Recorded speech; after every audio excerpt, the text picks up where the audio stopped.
Yeah, excuse me. Do you have an industry for this summer? I do, yeah. Where are you gonna be working? Analysis group? Okay.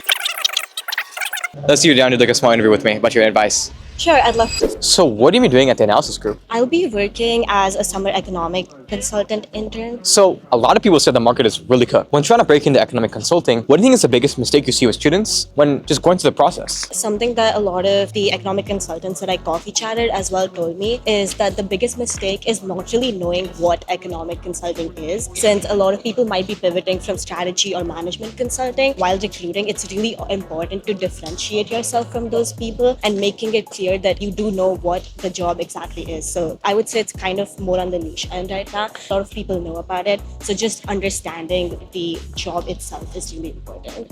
How do you make yourself stand out when trying to break into academic consulting?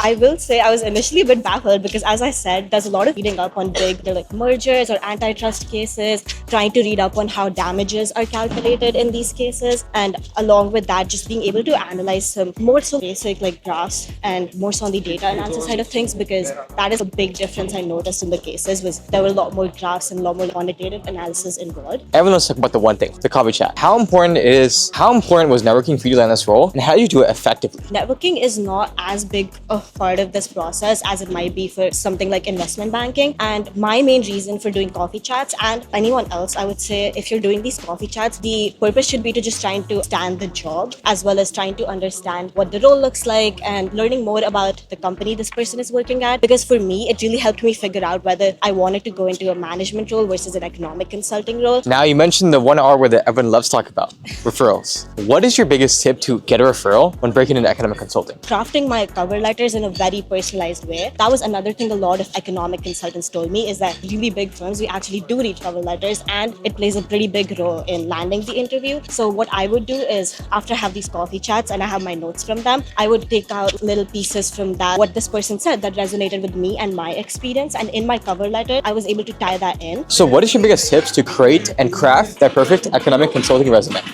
I would recommend highlighting any experiences that you have which might be related to you working with data. And it doesn't have to be anything super technical as well. Even if you did more of like qualitative research for any of your past internships, like that's how I was able to leverage my management consulting internship, because I did like industry research during it. Highlighting maybe any sort of even personal projects that you might have or class projects where you worked with data, since a lot of the times in the interview process, a big question I was asked was just talking about a time where I worked on a project involving data. And I was told that that is probably like the most important answer to prepare really well for.